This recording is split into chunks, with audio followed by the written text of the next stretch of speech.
بسم الله الرحمن الرحيم. الحمد لله الذي أنزل على عبده الكتاب ولم يجعل له عوجا قيما لينذر بأسا شديدا من لدنه ويبشر المؤمنين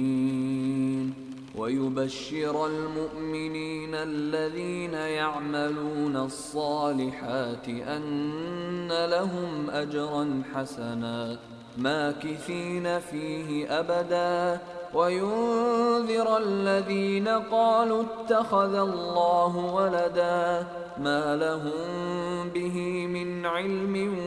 ولا لآبائهم كبرت كلمة تخرج من أفواههم إن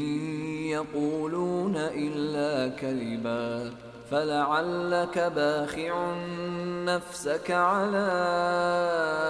آثارهم إن لم يؤمنوا بهذا الحديث أسفا إنا جعلنا ما على الأرض زينة لها لنبلوهم أيهم أحسن عملا وإنا لجاعلون ما عليها صعيدا جرزا أم حسبت أن أصحاب الكهف والرقيم كانوا من آياتنا عجبا إذ أوى الفتية إلى الكهف فقالوا ربنا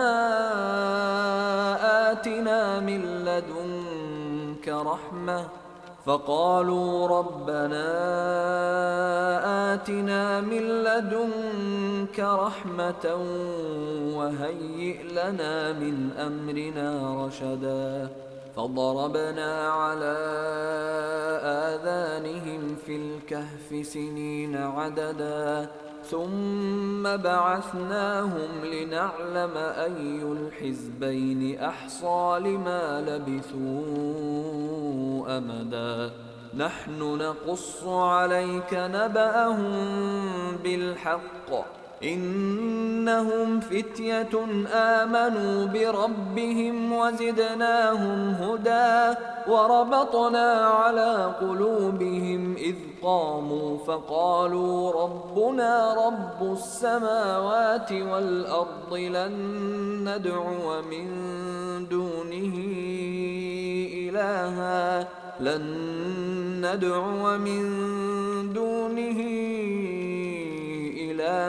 لقد قلنا إذا شططا هؤلاء قومنا اتخذوا من دونه آلهة لولا يأتون عليهم بسلطان بين فمن أظلم ممن افترى على الله كذبا وإذ اعتزلتموهم وما يعبدون إلا الله فأووا إلى الكهف ينشر لكم ربكم من رحمته ويهيئ لكم من أمركم مرفقا وترى الشمس إذا طلعت تزاور عن كهفهم ذات اليمين وإذا غربت تقرضهم ذات الشمال وهم في فجوة منه ذلك من آيات الله من يهد الله فهو المهتد ومن يضلل فلن تجد له وليا مرشدا وتحسبهم أيقاظا وهم رقود ونقلبهم ذات اليمين وذات الشمال وكلبهم باسط ذراعيه بالوصيد لو اطلعت عليهم لوليت منهم فرارا ولملئت منهم رعبا وكذلك بعثناهم ليتساءلوا بينهم قال قائل منهم كم لبثتم قالوا لبثنا يوما أو بعض يوم قالوا ربكم أعلم بما لبثتم فابعثوا أحدكم بورقكم هذه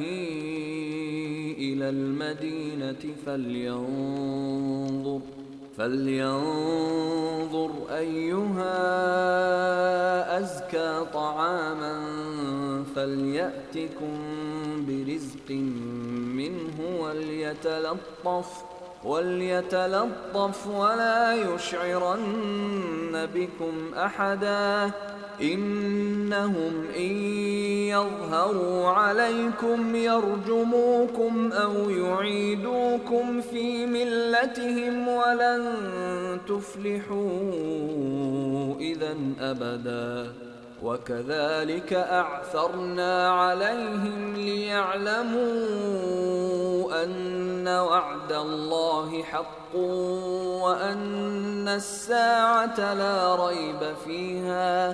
وأن الساعة لا ريب فيها إذ يتنازعون بينهم أمرهم فقالوا ابنوا عليهم بنيانا ربهم أعلم بهم قال الذين غلبوا على أمرهم لنتخذن عليهم مسجدا سيقولون ثلاثة رابعهم كلبهم ويقولون خمسة سادسهم كلبهم رجما بالغيب ويقولون سبعة وثامنهم كلبهم قل ربي أعلم بعدتهم ما يعلمهم إلا قليل فلا تمار فيهم إلا مراء ظاهرا ولا تستفت فيهم منهم أحدا ولا تقولن لشيء إني فاعل ذلك غدا إلا أن يشاء الله واذكر ربك إذا نسيت وقل عسى أن يهديني ربي لأقرب من هذا رشدا ولبثوا في كهفهم 300 سنين وازدادوا 9 قل الله أعلم بما لبثوا له غيب السماوات والأرض أبصر به وأسمع ما لهم من دونه من ولي ولا يشرك في حكمه أحدا واتل ما أوحي إليك من كتاب ربك لا مبدل لكلماته ولن تجد من دونه ملتحدا واصبر نفسك مع الذين يدعون ربهم بالغداة والعشي يريدون وجهه ولا تعد عيناك عنهم تريد زينة الحياة الدنيا ولا تطع من أغفلنا قلبه عن ذكرنا واتبع هواه وكان أمره فرطا وقل الحق من ربكم فمن شاء فليؤمن ومن شاء فليكفر إنا أعتدنا للظالمين نارا أحاط بهم سرادقها وإن يستغيثوا يغاثوا بماء كالمهل يشوي الوجوه بئس الشراب وساءت مرتفقا إن الذين آمنوا وعملوا الصالحات إنا لا نضيع أجر من أحسن عملا أولئك لهم جنات عدن تجري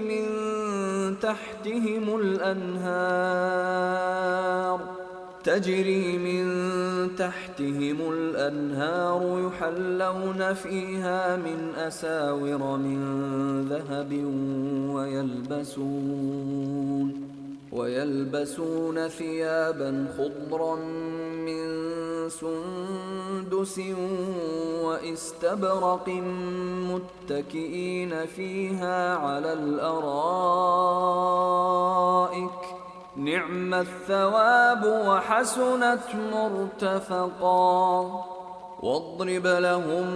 مثل الرجلين جعلنا لأحدهما جنتين من أعناب وحففناهما بنخل وجعلنا بينهما زرعا كلتا الجنتين آتت أكلها ولم تظلم منه شيئا وفجرنا خلالهما نهرا وكان له ثمر فقال لصاحبه وهو يحاوره أنا أكثر منك مالا وأعز نفرا ودخل جنته وهو ظالم لنفسه قال ما أظن أن تبيد هذه أبدا وما أظن الساعة قائمة ولئن رددت إلى ربي لأجدن خيرا منها منقلبا قال له صاحبه وهو يحاوره أكفرت بالذي خلقك من تراب ثم من نطفة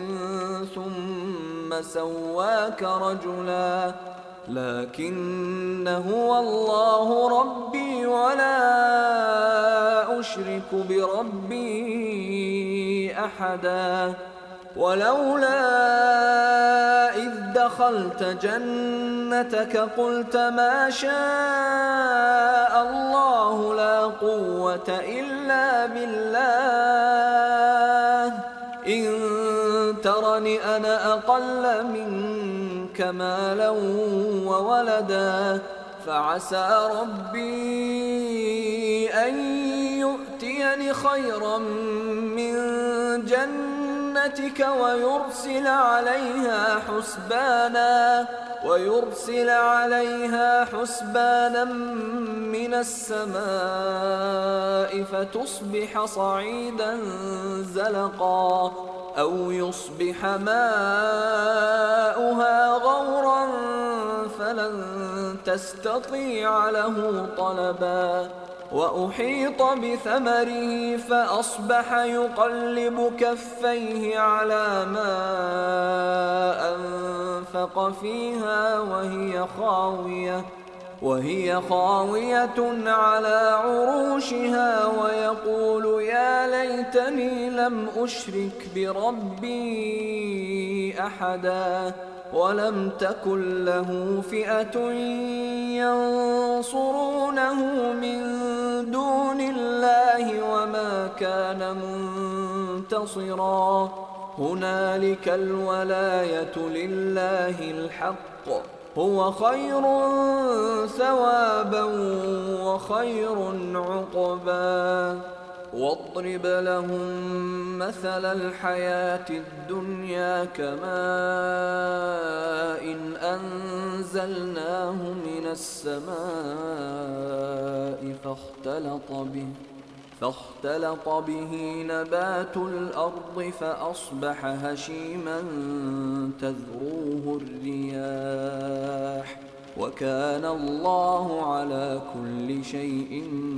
مقتدرا. المال والبنون زينة الحياة الدنيا والباقيات الصالحات خير عند ربك ثوابا وخير أملا. ويوم نسير الجبال وترى الأرض بارزة وحشرناهم فلم نغادر منهم أحدا وعرضوا على ربك صفا لقد جئتمونا كما خلقناكم أول مرة بل زعمتم أن لن نجعل لكم موعدا. ووضع الكتاب فترى المجرمين مشفقين مما فيه ويقولون يا ويلتنا ما لهذا الكتاب لا يغادر صغيرة ولا كبيرة إلا أحصاها ووجدوا ما عملوا حاضرا ولا يظلم ربك أحدا. وإذ قلنا للملائكة اسجدوا لآدم فسجدوا إلا إبليس كان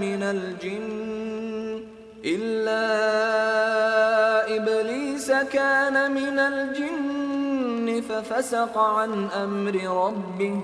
أفتتخذونه وذريته أولياء من دوني وهم لكم عدو بئس للظالمين بدلا. ما أشهدتهم خلق السماوات والأرض ولا خلق أنفسهم وما كنت متخذ المضلين عضدا. ويوم يقول نادوا شركائي الذين زعمتم فدعوهم فلم يستجيبوا لهم وجعلنا بينهم موبقا. ورأى المجرمون النار فظنوا أنهم مواقعوها ولم يجدوا عنها مصرفا. ولقد صرفنا في هذا القرآن للناس من كل مثل وكان الإنسان أكثر شيء جدلا. وما منع الناس أن يؤمنوا إذ جاءهم الهدى ويستغفروا ربهم إلا أن تأتيهم سنة الأولين أو يأتيهم العذاب قبلا.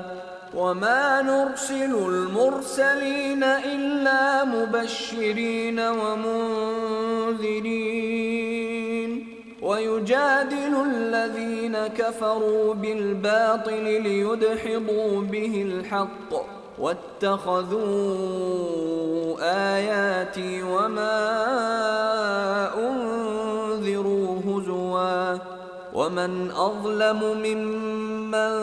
ذكر بآيات ربه فأعرض عنها ونسي ما قدمت يداه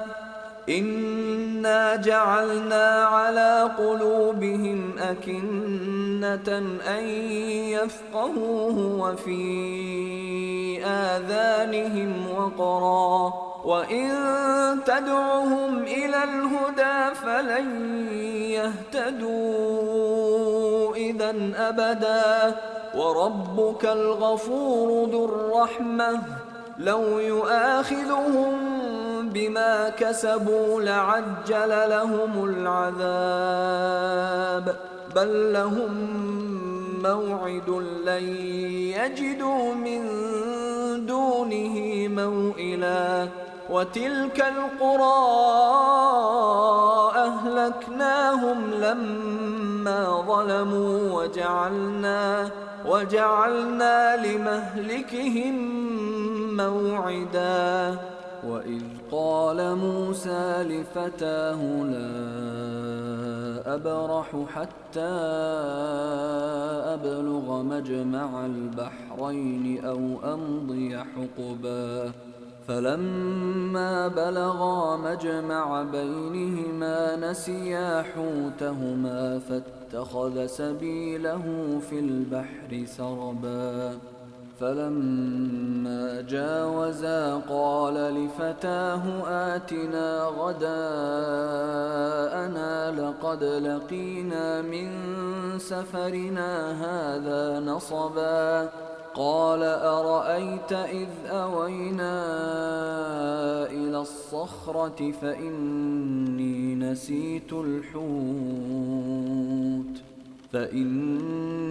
نسيت الحوت وما أنسانيه إلا الشيطان أن أذكره واتخذ سبيله في البحر عجبا قال ذلك ما كنا نبغي فارتدا على آثارهما قصصا فوجدا عبدا من عبادنا آتيناه رحمة من عندنا وعلمناه من لدنا علما قال له موسى هل أتبعك على أن تعلمني مما علمت رشدا قال إنك لن تستطيع معي صبرا وكيف تصبر على ما لم تحط به خبرا قال ستجدني إن شاء الله صابرا ولا أعصي لك أمرا قال فإن اتبعتني فلا تسألني عن شيء حتى أحدث لك منه ذكرا فانطلقا حتى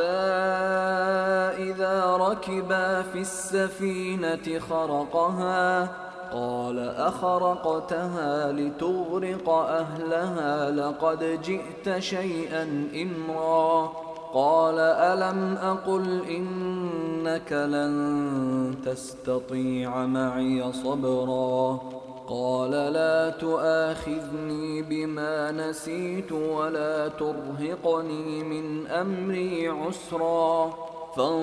فانطلقا حتى إذا لقيا غلاما فقتله قال أقتلت نفسا زكية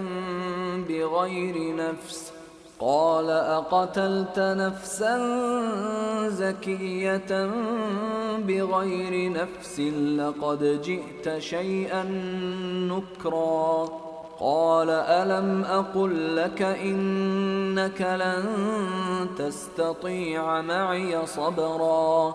قال إن سألتك عن شيء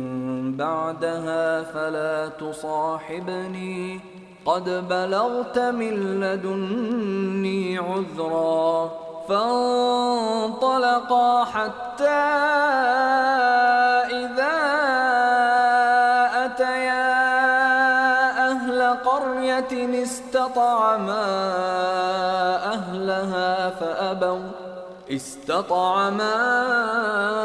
أهلها فأبوا أن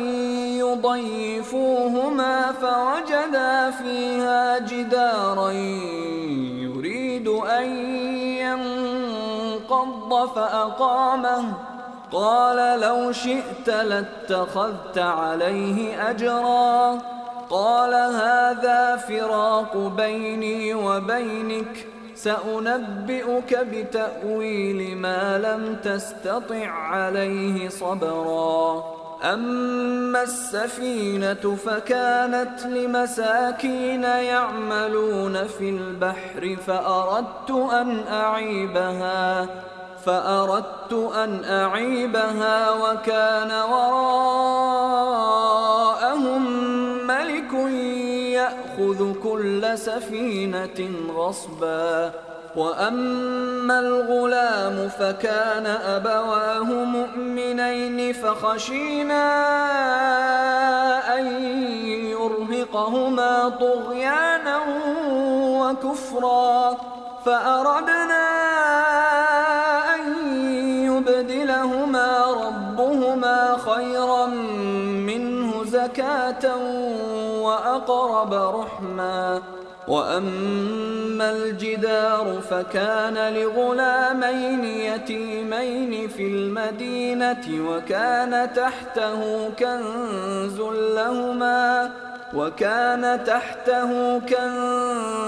لهما وكان أبوهما صالحا فأراد ربك أن يبلغا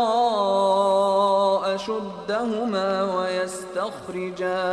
ويستخرجا كنزهما رحمة من ربك وما فعلته عن أمري ذلك تأويل ما لم تسطع عليه صبرا ويسألونك عن ذي القرنين قل سأتلو عليكم منه ذكرا إنا مكنا له في الأرض وآتيناه من كل شيء سببا فأتبع سببا حتى إذا بلغ مغرب الشمس وجدها تغرب في عين حمئة ووجد عندها قوما قلنا يا ذا القرنين إما أن تعذب وإما أن تتخذ فيهم حسنا قال أما من ظلم فسوف نعذبه ثم يرد إلى ربه فيعذبه عذابا نكرا وأما من آمن وعمل صالحا فله جزاء الحسنى وسنقول له من أمرنا يسرا ثم أتبع سببا حتى إذا بلغ مطلع الشمس وجدها تطلع على قوم لم نجعل لهم من دونها سترا كذلك وقد أحطنا بما لديه خبرا ثم أتبع سببا حتى إذا بلغ بين السدين وجد من دونهما قوما لا يكادون يفقهون قولا قالوا يا ذا القرنين إن يأجوج ومأجوج مفسدون في الأرض فهل نجعل لك خرجا على أن تجعل بيننا وبينهم سدا قال ما مكني فيه ربي خير فأعينوني بقوة أجعل بينكم وبينهم ردما آتوني زبر الحديد حتى إذا ساوى بين الصدفين قال انفخوا حتى إذا جعله نارا قال آتوني أفرغ عليه قطرا فما استطاعوا أن ليظهروه وما استطاعوا له نقبا قال هذا رحمة من ربي فإذا جاء وعد ربي جعله دكاء وكان وعد ربي حقا وتركنا بعضهم يومئذ يموج في بعض ونفخ في الصور فجمعناهم جمعا وعرضنا جهنم يومئذ للكافرين عرضا الذين كانت أعينهم في غطاء عن ذكري وكانوا لا يستطيعون سمعا أفحسب الذين كفروا أن يتخذوا عبادي من دوني أولياء إنا أعتدنا جهنم للكافرين نزلا قل هل ننبئكم بالأخسرين أعمالا الذين ضل سعيهم في الحياة الدنيا وهم يحسبون أنهم يحسنون صنعا أولئك الذين كفروا بآيات ربهم ولقائه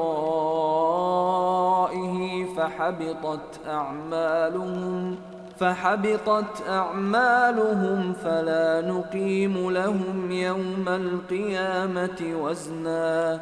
ذلك جزاؤهم جهنم بما كفروا واتخذوا آياتي ورسلي هزوا إن الذين آمنوا وعملوا الصالحات كانت لهم جنات الفردوس نزلا خالدين فيها لا يبغون عنها حولا قل لو كان البحر مدادا لكلمات ربي لنفد البحر قبل أن تنفد كلمات ربي ولو جئنا بمثله مددا قل إنما أنا بشر مثلكم يوحى إلي أنما إلهكم إله واحد فمن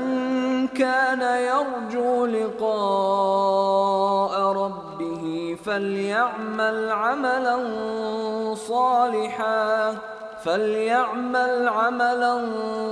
صالحا ولا يشرك بعبادة ربه أحدا أعوذ بالله من الشيطان الرجيم بسم الله الرحمن الرحيم كافها يا عين صاد ذكر رحمة ربك عبده زكريا إذ نادى ربه نداء خفيا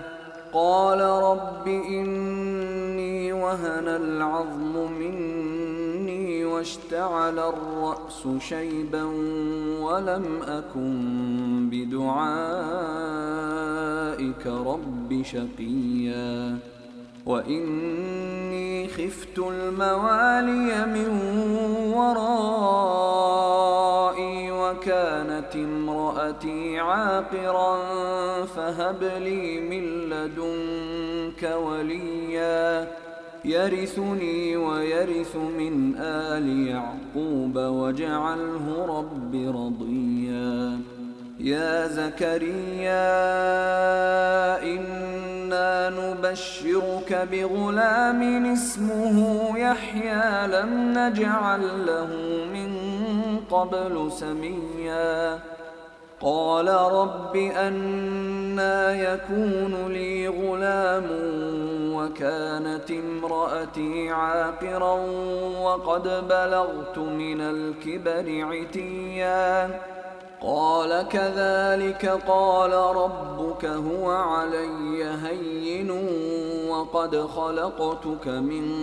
قبل ولم تك شيئا قال رب اجعل لي آية قال آيتك ألا تكلم الناس 3 ليال سويا فخرج على قومه من المحراب فأوحى إليهم أن سبحوا بكرة وعشيا يا يحيى خذ الكتاب بقوة وآتيناه الحكم صبيا وحنانا من لدنا وزكاة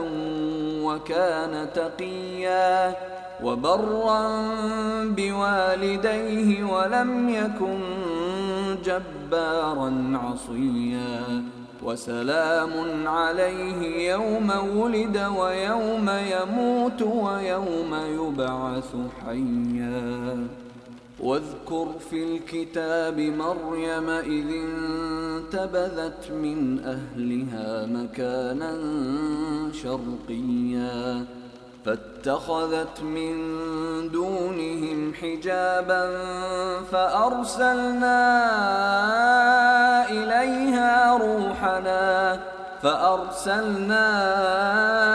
إليها روحنا فتمثل لها بشرا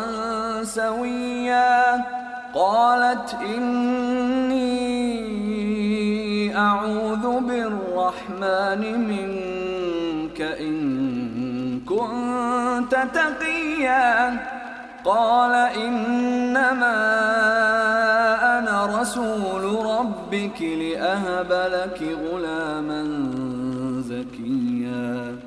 قالت أنى يكون لي غلام ولم يمسسني بشر ولم أك بغيا قال كذلك قال ربك هو علي هين ولنجعله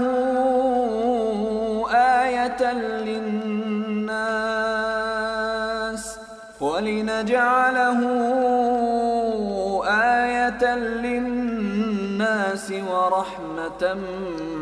منا وكان أمرا مقضيا فحملته فانتبذت به مكانا قصيا فأجاءها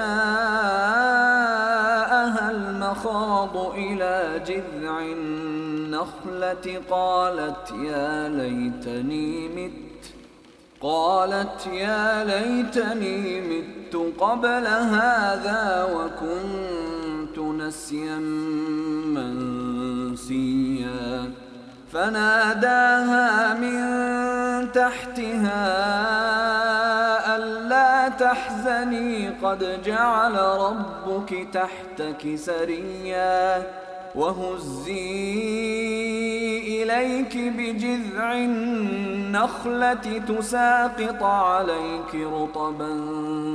جنيا فكلي واشربي وقري عينا فإما ترين من البشر أحدا فقولي إني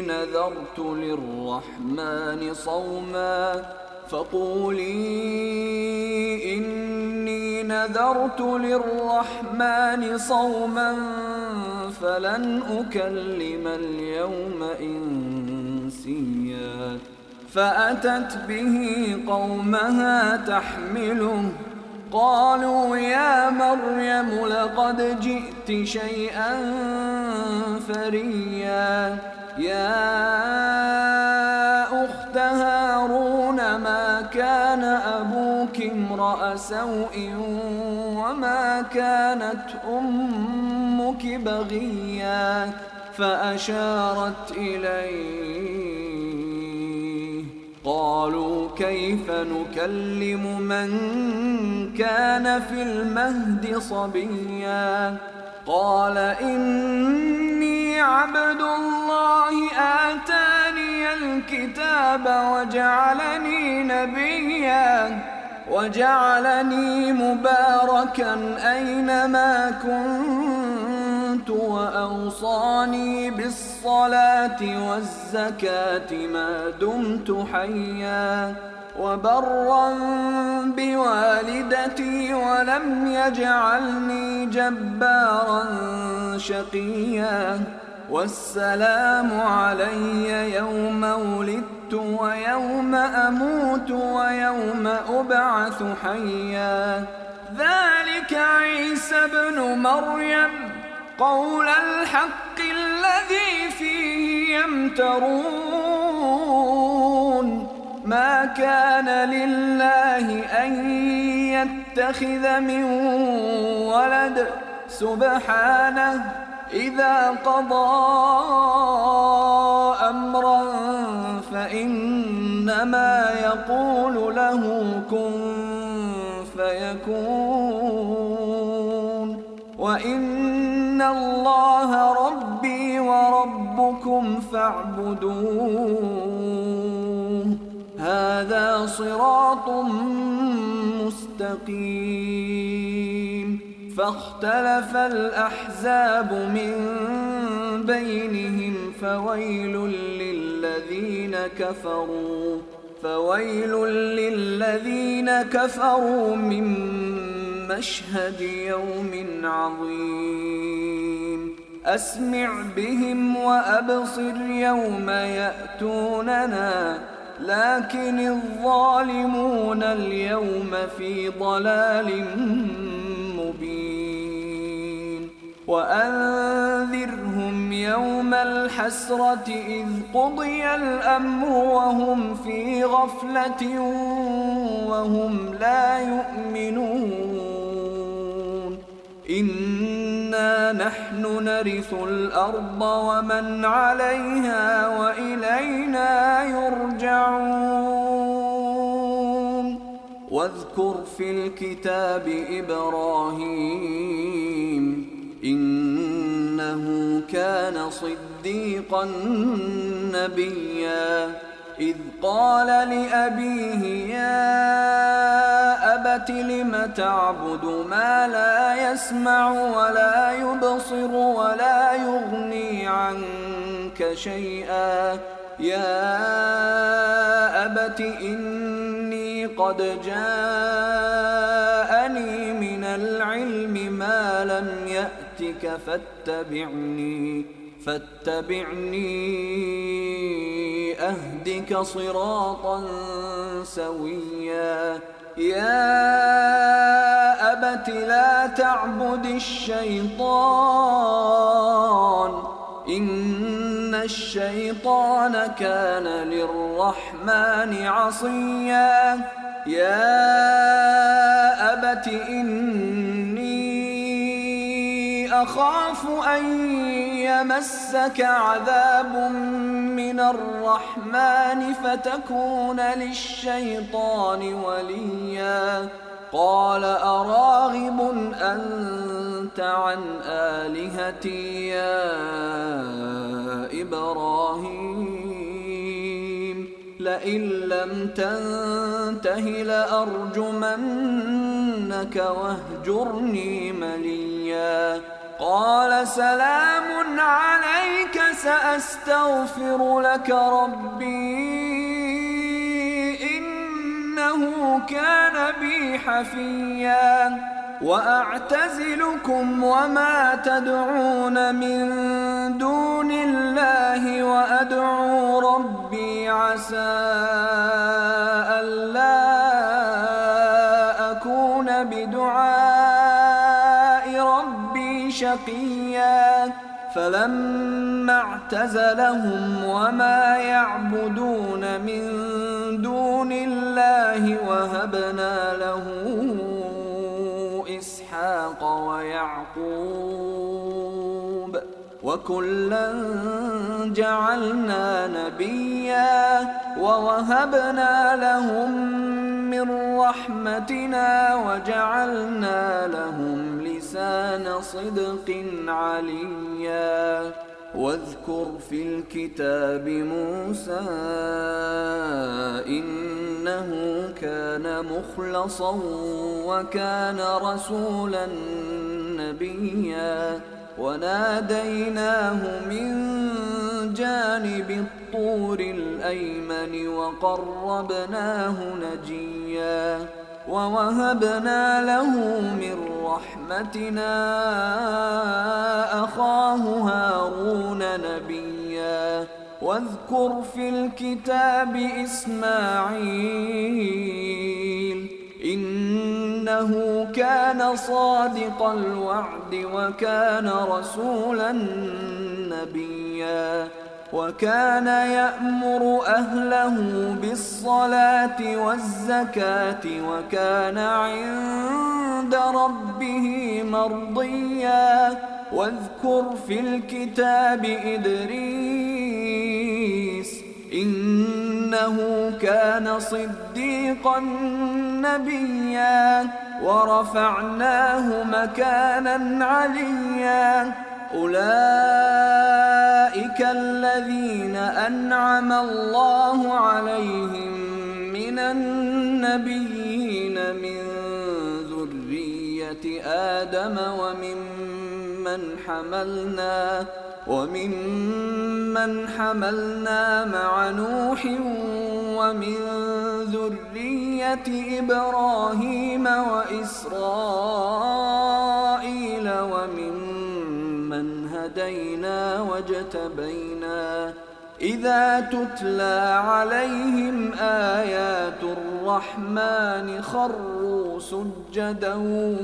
وبكيا فخلف من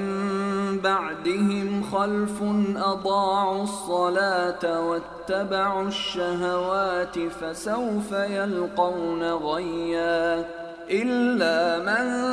تاب وآمن وعمل صالحا فأولئك يدخلون الجنة ولا يظلمون شيئا جنات عدن التي وعد الرحمن عباده بالغيب إنه كان وعده مأتيا لا يسمعون فيها لغوا إلا سلاما ولهم رزقهم فيها بكرة وعشيا تلك الجنة التي نورث من عبادنا من كان تقيا وما نتنزل إلا بأمر ربك له ما بين أيدينا وما خلفنا وما بين ذلك وما كان ربك نسيا رب السماوات والأرض وما بينهما فاعبده واصطبر لعبادته هل تعلم له سميا ويقول الإنسان أإذا ما مت لسوف أخرج حيا أولا يذكر الإنسان أنا خلقناه من قبل ولم يك شيئا فوربك لنحشرنهم والشياطين ثم لنحضرنهم حول جهنم جثيا ثم لننزعن من كل شيعة أيهم أشد على الرحمن عتيا ثم لنحن أعلم بالذين هم أولى بها صليا وإن منكم إلا واردها كان على ربك حتما مقضيا ثم ننجي الذين اتقوا ونذر الظالمين فيها جثيا وإذا تتلى عليهم آياتنا بينات قال الذين كفروا للذين آمنوا أي الفريقين خير مقاما وأحسن نديا وكم أهلكنا قبلهم من قرن هم أحسن أثاثا ورئيا قل من كان في الضلالة فليمدد له الرحمن مدا حتى إذا رأوا ما يوعدون إما العذاب وإما الساعة فسيعلمون من هو شر مكانا وأضعف جندا ويزيد الله الذين اهتدوا هدى والباقيات الصالحات خير عند ربك ثوابا وخير مردا أفرأيت الذي كفر بآياتنا وقال لأوتين مالا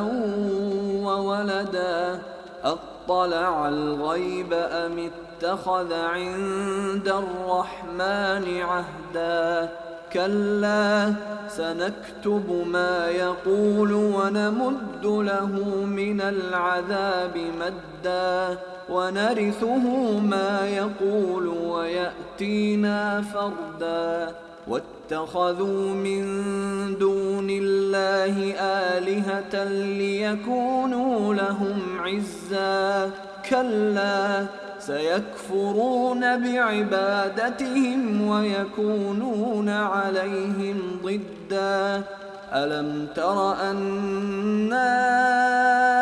أرسلنا الشياطين على الكافرين تؤزهم أزا فلا تعجل عليهم إنما نعد لهم عدا يوم نحشر المتقين إلى الرحمن وفدا ونسوق المجرمين إلى جهنم وردا لا يملكون الشفاعة إلا من اتخذ عند الرحمن عهدا وقالوا اتخذ الرحمن ولدا لقد جئتم شيئا إدا تكاد السماوات يتفطرن منه وتنشق الأرض وتخر الجبال هدا أن دعوا للرحمن ولدا وما ينبغي للرحمن أن يتخذ ولدا إن كل من في السماوات والأرض إلا آتي الرحمن عبدا لقد أحصاهم وعدهم عدا وكلهم آتيه يوم القيامة فردا إن الذين آمنوا وعملوا الصالحات سيجعل لهم الرحمن ودا فإنما يسرناه بلسانك لتبشر به المتقين وتنذر به قوما لدا وكم أهلكنا قبلهم من قرن هل تحس منهم من أحد أو تسمع لهم ركزا